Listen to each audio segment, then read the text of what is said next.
할렐루야. 예, 지난 한 주간도 평안하셨습니까?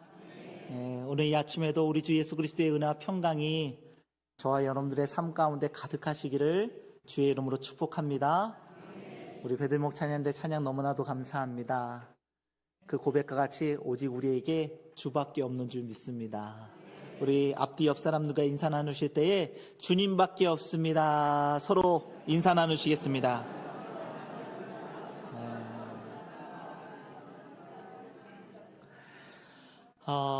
소통의 능력으로 두 번째 시간입니다. 지난 시간에 우리가 나병 환자의 모습을 통해서 소통의 능력을 한번 배워보았지요. 나병 환자의 그 모습, 40절에 보면 먼저 아주 겸손하게 꿇어 엎드리는 그러한 겸손의 모습이 소통에 있어서 가장 먼저 기본적으로 우리에게 있어야 할 자세다. 그리고 내 주장을 앞세우기보다는 주님이 원하시면 상대방의 의중을 묻고 그것을 듣고 하는 그러한 자세가 소통의 자세이다.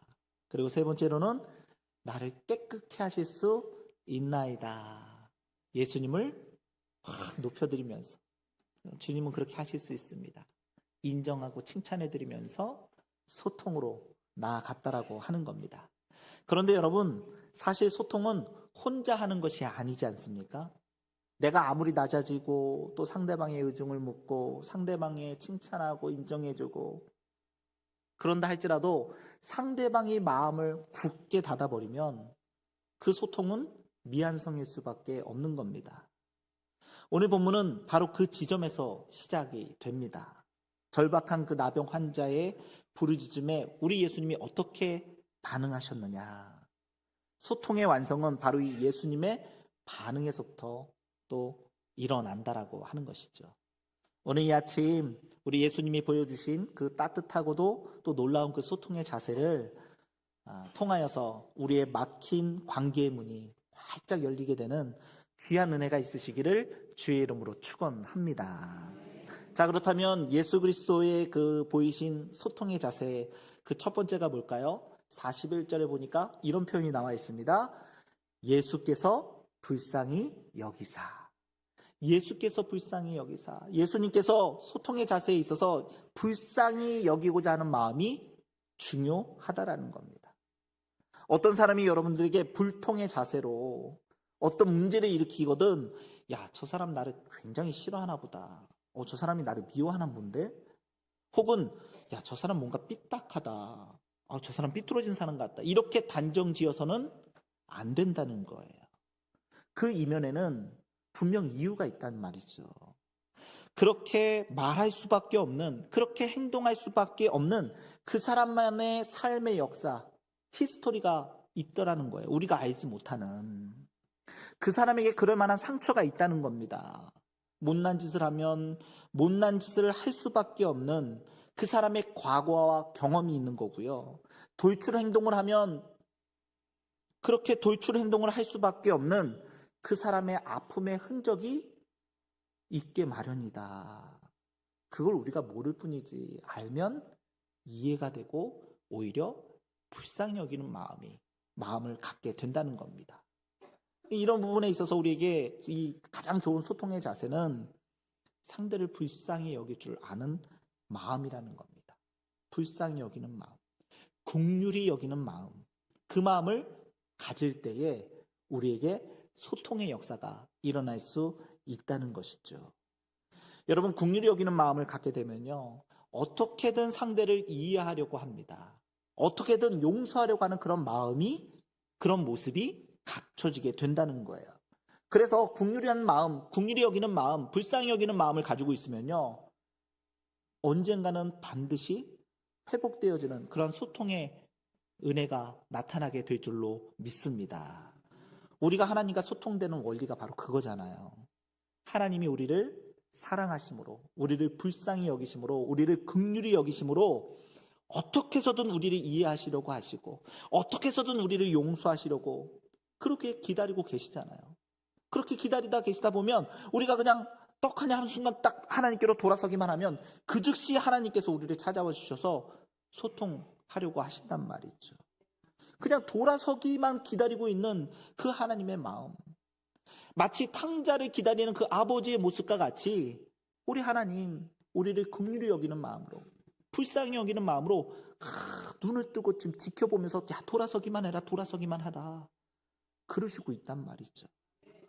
이미 우리를 긍휼히 여기시는 그 하나님은 소통할 준비가 다 끝난 분이란 말이죠. 마찬가지입니다. 우리의 마음 가운데 누군가를 향하여 불쌍히 여기는 마음을 가지고 있다면 우리도 언제든지 그 불쌍한 사람과 소통하고자 하는 그런 준비가 다 끝난 사람이더라는 겁니다. 그 불쌍히 여기는 마음, 그 긍휼히 여기는 마음이 소통에 있어서 너무너무 중요하다는 거예요. 그 마음을 오늘 본문에서 예수님이 우리에게 보여주고 있는 겁니다. 여러분, 예수님은 본래 평소에도 긍휼이 참 많으셨던 분이셨습니다. 마가복음 6장 34절에 보니까요, 예수님께서 나오사 큰 무리를 보시고 그 목자 없는 양 같음으로 인하여 불쌍히 여기사. 성경은 그렇게 이야기합니다. 그 당시 이스라엘 백성들을 볼 때 목자 없는 양과 같아서 저들을 보며 늘 불쌍히 긍휼히 여기는 마음을 예수님께서 품고 계셨다는 거예요. 그 마음 우리도 품기를 간절히 소망합니다. 그런데 이게 참 쉽지가 않아요. 불쌍히 여기는 마음은요, 우리가 마음 먹는다고 해서 그냥 막 이렇게 우리 마음속에서 막 샘솟는 것이 아니더라는 거예요. 우리의 의지로 그 마음을 잘 유지해 갈 수 있는 그런 마음도 아니더라는 거예요. 여전히 죄된 속성을 가진 우리의 마음에는요, 긍휼히 여기는 마음, 다른 사람을 불쌍히 여기는 마음보다 다른 감정들, 서운한 감정들, 안타까워하고 때로는 미워하고 때로는 막 짜증내고 이런 마음들이 훨씬 더 생겨나기 쉽더라는 거예요. 그렇기 때문에 우리가 하나님 앞에서 기도해야 되는 거예요. 기도. 하나님, 내게 불쌍히 여기는 그 주님의 마음을 내게도 허락하여 주시옵소서. 주님과 같이 긍휼히 여길 수 있는 마음으로, 긍휼히 여길 수 있는 그런 눈으로 남편을 바라보게 하시고, 아내를 바라보게 하시고, 가족들을 바라보게 하시고, 이웃들을 바라보며 성도들을 바라볼 수 있는 그러한 내가 되게 하여 주시옵소서. 이렇게 기도하셔야 된다고요. 여러분, 직장 안에서 보면 힘든 상사 있잖아요. 또는 힘든 부하 직원들이 있거든. 그 불쌍히 여기는 마음을, 그들을 향하여서 불쌍히 여기는 마음을 내가 가질 수 있도록 허락해 달라고 그렇게 기도할 수 있어야 될 줄로 믿습니다. 교회 안에서도 마찬가지예요. 여러분, 교회 안에서도요, 얼마든지 힘든 사람 만날 수 있거든요. 모난 분들 만날 수 있거든요. 각진 분들 그럼 만날 수 있습니다. 삶의 상처가 덕지덕지 그냥 묻어있고 말끝마다 칼날이 딱 서 있는 그런 분들 없지 않아요. 여러분, 있습니다. 생각보다 많아요. 그러니 여러분, 그런 분들을 보시걸랑 미워하거나 책망하거나 저주해서는 안 된다는 겁니다. 뭐 저런 사람이 다 있어, 나 저 사람하고 상종하기 싫어, 상종 안 해, 이러시면 안 된다는 거예요. 왜요? 주님의 뜻이 아니기 때문에 그렇습니다. 그건 주님의 뜻이 아니에요. 오히려 불쌍히 여기셔야 된단 말이죠. 긍휼히 여길 수 있도록 인도해 달라고 기도하셔야 된다는 거예요. 알고 보면 정말 불쌍한 분들이 많아요. 사람이요, 알고 보면 이해가 됩니다. 알고 봤더니 내가 그때 봤던 그 모습이 아니야. 알고 봤더니 다 이유가 있었어. 저번에 그 아픔이 얼마나 아팠을까. 사람은 알고 보면요, 악한 사람이 별로 없다고도 얘기를 해요. 알고 보면 다 이해가 되고 그럴 수밖에 없겠다 그런단 말이죠. 몰라서 그러는 거예요. 몰라서 자꾸 저 사람 왜 저래, 자꾸 저 사람하고 같이 있으면 안 되겠다, 이런 생각을 하게 된다는 거죠.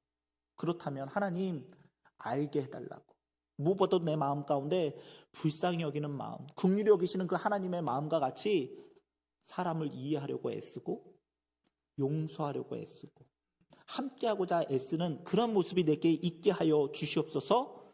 그렇게 기도해야 될 줄로 믿습니다.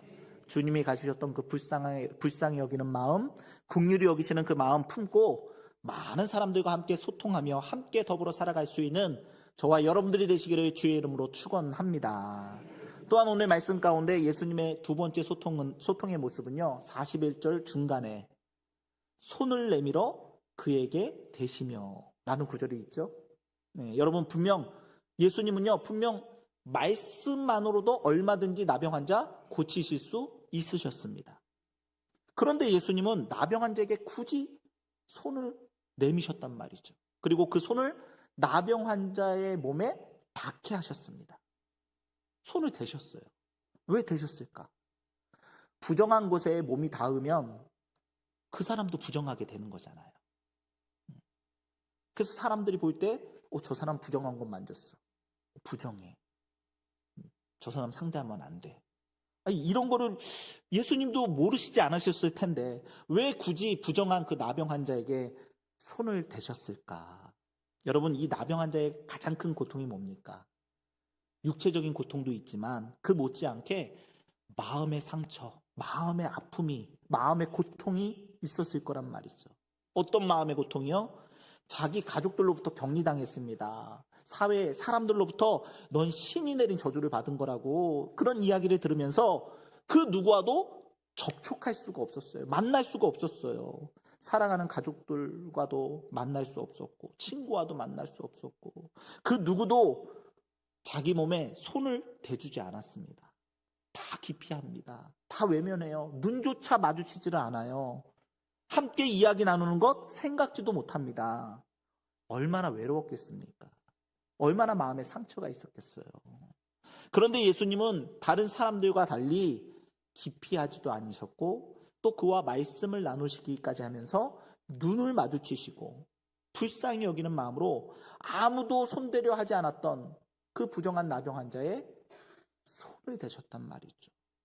겉으로 보면 그저 나병 환자의 몸에 손을 갖다 대신 것이지만 사실 이 몸짓은 나병 환자의 아픔을, 마음의 그 아픔을 어루만지신 겁니다. 그 억울함에 함께 동참한 것이란 말이죠. 그 마음을 어루만지며 위로하여 주시는 그런 깊은 의미가 그 작은 몸짓 속에 담겨 있는 겁니다. 사랑하는 성도 여러분, 이와 같이 우리도 작은 몸짓 하나, 작은 행동 하나가 상대방의 마음을 실질적으로 위로해주고 아픔과 고통을 함께 해주는, 그래서 이 사람이 진심으로 나를 생각해 주는구나, 진심으로 나를 걱정해 주는구나, 이 진심이 느껴지도록 만드는 것, 이것이 바로 소통의 능력이 되더라는 겁니다. 제가 캄보디아에 오래전에 캄보디아 단기 선교를 교인들과 함께 다녀온 적이 있는데요. 캄보디아 아시는 분은 아시겠지만 무척 더운 나라입니다. 덥고 습한 나라예요. 기온이 한참 올라갈 때는 40도까지 올라가요. 40도. 그냥 바깥에 나가면 그냥 땀이 줄줄 흘러요.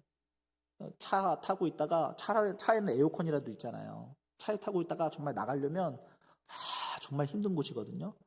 근데 그때 당시에 캄보디아가 세계 빈민국으로 이렇게 선정이 되어 있었단 말이죠. 그러니까 거의 전 세계 밑에서 10위권 안에 드는 그런 빈민국이었어요. 근데 저희가 선교를 간 곳이 그 빈민국의 빈민촌이었단 말이죠. 그곳의 사람들은 옷을 빨지를 않아요. 빨아입지를 않아요. 씻지도 않아요. 냄새가 엄청 난 거죠. 그러다 보니까 같이 가신 분들이 너무 힘들어하는 거예요. 너무 냄새나고 너무 더러워서 가까이 가기조차 쉽지 않다. 가까이 가지를 못하시겠다. 그러는 거예요. 아니, 선교를 왔으면 가서 끌어안고 기도해주고 축복해줘야 되는 것인데 다가서기조차도 머뭇거리시는 거예요. 이 기도해주시는 모습도 보니까 그냥 마지 못해서 어떻게든 빨리 벗어나고 싶은 듯한 그런 모습으로 기도하고 계시더라는 거죠. 여러분, 그런 모습으로 소통이 되겠습니까? 안 되겠습니까? 안 되죠. 불통일 수밖에 없는 거죠. 그 나라 사람들도요, 그걸 다 느껴요. 말은 안 통하지만 그 사람이 지금 나를 위해서 진심으로 기도하고 있는지 축복하고 있는지 안단 말이에요. 다 알죠. 안 되겠다 싶어가지고 제가 그 다음 목적지로 이동을 하면서 제가 이제 우리 교인분들 다 모아놓고 오늘 이 말씀을 선포했어요. 예수님이 불쌍히 여기시는 그러한 모습. 그러니 우리 마음 가운데 이 민족을 불쌍히 여기시는 그 주님의 마음을 허락해달라고, 이들을 끌어안고 마음껏 축복하며 기도할 수 있도록 인도해달라고 우리 그렇게 기도합시다. 그러면서 함께 통성으로 막 기도했어요. 그리고 나서 이제 계속해서 그 다음 이제 빈민촌의 일정을 소화를 하는 거예요. 그런데 조금 후에 같이 갔던 권사님 한 분이 저한테 오시더니 이렇게 말씀하시더라고요. 목사님, 냄새가 하나도 안 나요. 너무 신기해요. 아까는 냄새 때문에 막 정신을 못 차렸는데 우리가 함께 기도하고 나니까 정말 불쌍히 여기는 그런 마음과 함께 제 코가 마비되었는지 냄새가 하나도 안 나요. 그래서 아이들 끌어안고 정말 진심으로 기도했어요. 눈물로 기도했어요. 이렇게 고백하시더라고요. 너무 감사하죠? 사실 코가 마비될 만도 해요. 아이들 끌어안고 기도했으니까 그 냄새가 고스란히 그 권사님 몸에도 다 배었을 거 아니에요. 본인에게도 그 냄새가 그대로 나는데 마비될 만도 하죠. 근데 여러분, 그 당시에 캄보디아 아이들은요 5, 6살만 되면 관광객들을 상대로 국어를 하러 다녀야 했습니다. 그것이 그들의 생계 수단이었어요. 부모들이요 아이들을 그런 곳에 내보내야만 했단 말이죠. 그런데 여러분, 그런 아이들 누가 안아주겠습니까? 누가 진심으로 축복해 줄 수 있겠어요? 그 아이들 모르긴 몰라도 그날 자신의 품에 꼭 안고 눈물 흘리면서 진심으로 기도해 주던 그 권사님들, 집사님들 아마 평생 기억에 남을 겁니다. 그 소통의 순간이 기억 속에 깊이 남았을 거란 말이죠. 오늘 나병 환자도 그렇습니다. 예수님이라는 분이 아무도 보여주지 않았던 그런 사랑의 모습으로 자기를 터치해 주신 거예요. 자기를 만져주신 거예요. 다른 사람이 감히 엄두도 내지 못했던 그 나병 환자를 향한 스킨십, 손을 먼저 내밀어 그 몸에 대시는 그 행위를 통해서, 그 몸짓을 통하여 나병 환자의 그 마음의 아픔까지도 위로해 주시고 회복시켜 주시는 바로 그 모습이 소통의 능력을 보여주는 그러한 모습이라 할 수 있는 겁니다. 여러분, 소통이 없는 사람들을 한번 살펴보십시오. 상대방의 마음과 필요에 전혀 관심이 없습니다. 저 사람이 지금 아파하는지, 심리적으로 어떤 상태인지, 어떤 상처를 받았는지 전혀 궁금해하지를 않아요. 저 사람은 정말 어떤 필요가 충족되어야 하고, 또 내가 어떻게 저 사람의 마음과 아픔을 이해하고 위로해 줄 수 있을까 전혀 생각하지를 않아요. 그저 자기 자신 하나, 나 하나 돌보기에도 바쁜데 어떻게 일일이 남들 그런 것까지 다 신경 쓰며 사느냐고. 그렇게 생각하며 사는 사람은 불통의 사람이 될 수밖에 없더라는 겁니다. 가정 안에서 또 교회 안에서 나만 위로받기를 원하고 나만 치유받기를 원하는 마음이 아니라 이제는 먼저 손을 내밀어 다른 사람의 필요를 채워줄 수 있는, 다른 사람의 아픔을 위로해 줄 수 있는 그런 저와 여러분들이 되시기를 주의 이름으로 축원합니다. 마지막 3번째로요, 예수님으로부터 우리가 배울 수 있는 이 소통의 능력은 41절 끝부분에 나옵니다. 41절 끝부분에 내가 원하노니 깨끗함을 입으라, 받으라. 내가 원하노니 깨끗함을 받으라. 주님께서 원하시는 것이 무엇이었다고요?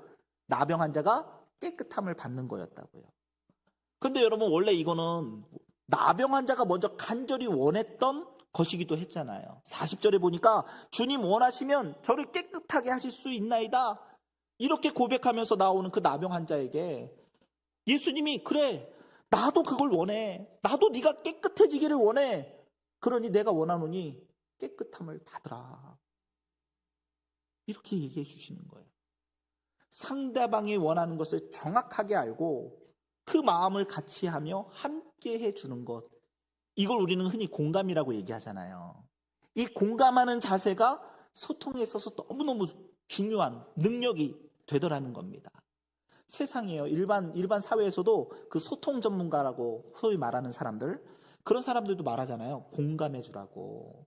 팩트를 가르쳐 주는 것보다 공감해 주는 것이 훨씬 중요하다고 얘기하잖아요. 보통 남편들이 이걸 잘 못해요. 우리 남편분들 그 아내와 소통할 때 자꾸 이렇게 가르치려 하거나 뭔가 해답을 줘야 되겠다 할 때가 참 많잖아요. 어떤 아내가 하루 종일 육아와 또 업무에 시달리다가 이제 겨우 침대에 누워가지고 깊은 한숨을 쉬면서 옆에 있는 남편한테 얘기하는 거예요. 여보, 요즘 몸이 너무 무겁고 밤에 잠이 잘 안 오네. 너무 지쳐서 그런가 봐. 이럴 때 우리 남편들 뭐라고 이야기해요? 어떻게 반응해요?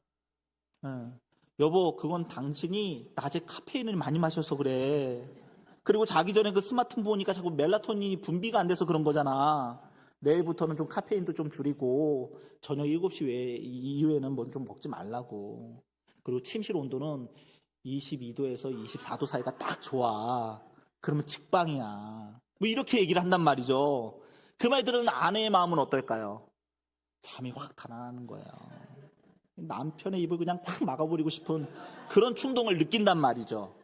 여러분, 아내가 그 밤에 무슨 뭐 수면 클리닉 원장님의 뭐 처방전이 뭐 필요해서 이 얘기 했겠습니까? 그죠? 그냥 여보, 정말 고생 많았어. 응? 아유, 내일은 내가 어떻게든 빨리 들어와서 당신 돕도록 할게. 이 한마디 듣고 싶은 건데. 물론 남편들이 나빠서가 아닙니다. 사랑하는 아내의 문제를 빨리 해결해주고 싶은 급한 마음에서 이제 해결책을 쭉쭉쭉 얘기를 하는 거죠. 공감의 능력이 사실 남자들이 좀 떨어지는 건 좀 있는 것 같아요. 우리 남편들, 명심합시다. 해결이 먼저가 아니라 공감이 먼저입니다. 공감이 먼저예요. 상대방이 내게 마음의 문을 열고 무언가를 이야기할 때는요, 그건 그래서 안 되는 거고 저건 저래서 안 되는 거야. 그러니 이렇게 좀 해봐. 타박하거나 해결책만 제시하면 소통은 거기서 딱 끊겨버리는 거예요. 상대방이 내 말에 공감해주지 않으면 더 이상 대화하기가 싫은 거란 말이죠. 여러분, 정말 죄된 것 아니고는 여러분 기꺼이 공감해주고 축복해 주어야 할 줄로 믿습니다. 제 딸이 아주 어렸을 때 장래 희망이 의사였었어요. 의사였던 이유는 제가 좀 세뇌를 좀 시켰거든요.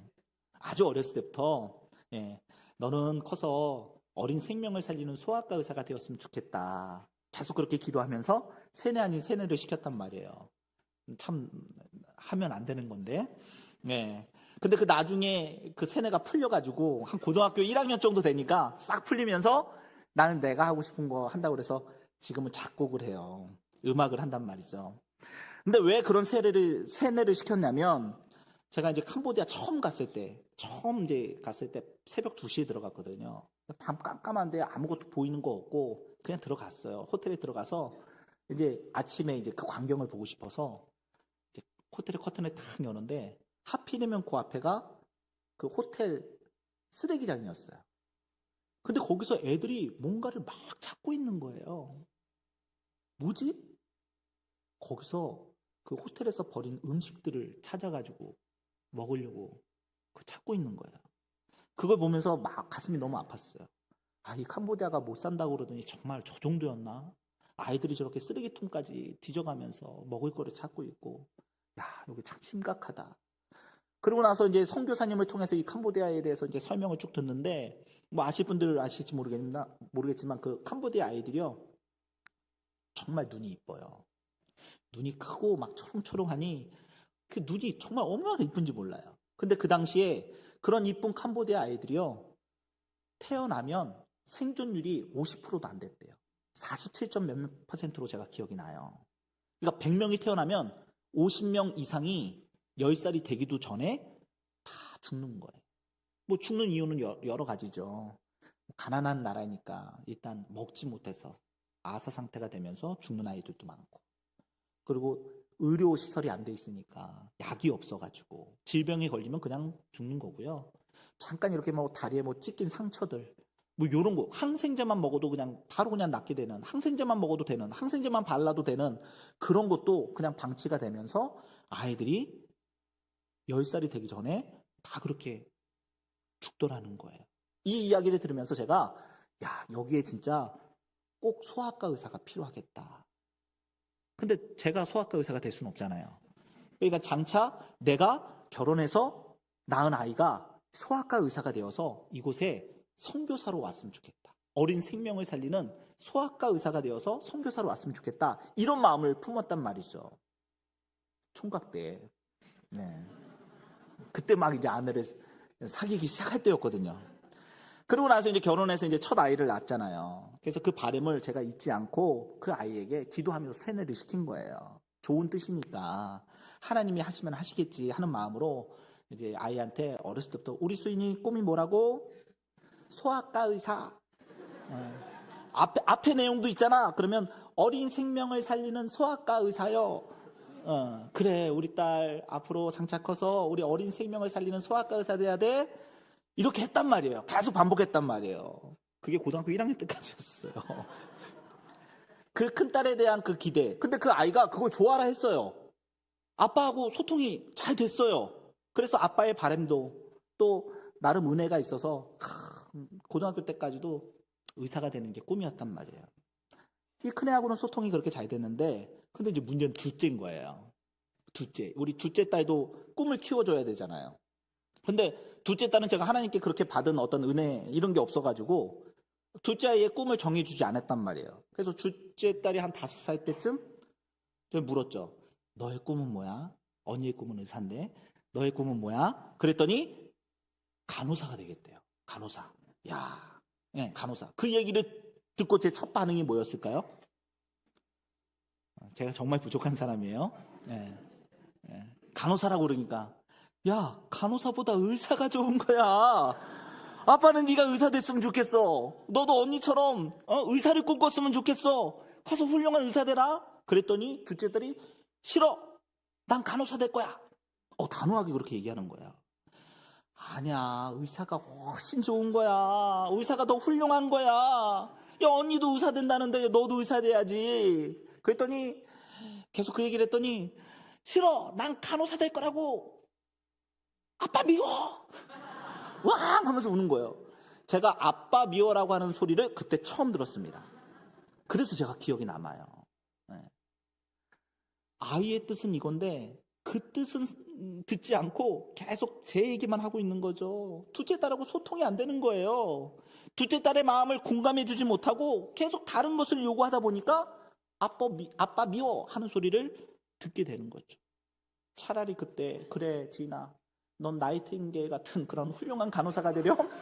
이렇게 얘기했으면 소통이 되었을 텐데 아빠 미워라는 소리만 듣고 참 괜히 그런 생각 강조하려다가 야, 이 소통 안 되는 아빠가 돼버렸다 하는 그런 생각이 그런 생각을 한 적이 있습니다. 여러분 소통이라는 것이 무엇이냐? 어느 책에 봤더니요 소통을 이렇게 표현하더라고요. 소통은 먼저 상대방의 마음을 읽어내는 것이다. 내 마음과 내 뜻을 어떻게 하면 잘 전달할 수 있을까 하는 것이 소통이 아니라 상대방의 마음을 내가 어떻게 하면 잘 읽어낼 수 있을까? 이것이 소통의 시작이더라는 거예요. 그 능력을 가질 때에 소통이 훨씬 더 원활해질 수 있다는 거죠. 아내가 무엇을 좋아하는지, 남편과 자녀의 뜻이 무엇인지를 읽어낼 수 있는 능력만 있다면 여러분 가족이 함께 소통하며 행복하게 살아가는 것 뭐가 그리 어렵겠습니까? 서로 잘 아는데. 남편이 아내의 마음을 알아주고 아내가 남편의 생각을 읽어주고 부모가 자녀들의 상황이나 바람들을 이해하고 받아들여주게 되면 그것만으로도 서로 배려하면서 행복하게 잘 살아갈 수 있는 것 아니겠습니까? 그런데 그게 안 되니까 소통이 잘 안 되니까 서로 힘든 것 아니겠어요? 다른 사람의 마음이나 바람들을 알아주지 못하고 자꾸 내 이야기만 하려고 드니까 서로 힘들어질 수밖에 없더라는 거예요. 나는 정말 좋은 뜻을 가지고 있어. 이거 별로 중요하지 않아요. 내 뜻을 아주 이해하기 쉽게 잘 설명한다고 해서 그 뜻이 잘 전달되는 것도 아닙니다. 또 내게 이런 원대한 아주 큰 비전이 있다. 이것도 소통이 안 되면요. 별 소용이 없는 거예요. 먼저 소통이 되어야만 좋은 비전도, 좋은 꿈도, 좋은 뜻도 함께 공유하고 함께 할 수 있는 거죠. 소통이 안 되면 지지받을 수도 없고 소통이 안 되면 함께 공유할 수도 없는 거예요. 그러니 여러분 소통을 위해서는 상대방의 마음을 먼저 읽어내는 것이 너무나도 중요하다는 거예요. 그리고 그 마음을 공감해 주는 것이 중요하다는 거예요. 자녀들과 소통하기 위해서 그들이 생각하는 것, 그들이 바라는 것을 읽어낼 수 있어야 되고요. 그것을 공감해 주셔야 돼요. 남편과 아내, 성도와 성도 사이에 원활한 소통을 위해서는요.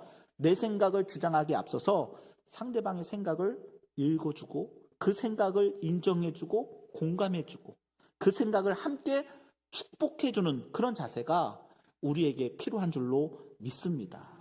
예수님처럼 그래 내가 원하노니 깨끗함을 받으라. 그래 내가 너의 아픔을 안다. 너의 고통을 내가 안다. 네가 원하는 것만큼이나 네가 빨리 나았으면 좋겠다. 네가 빨리 깨끗해지기를 원한다. 내가 원하노니 깨끗함을 받으라.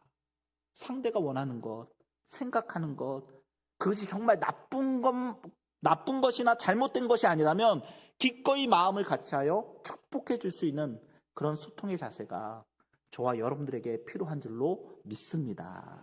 사랑하는 성도 여러분, 여러분의 가정과 또 직장 안에서 이런 소통의 능력을 갖게 해달라고 기도할 수 있는 저와 여러분들이 되기를 간절히 소망합니다.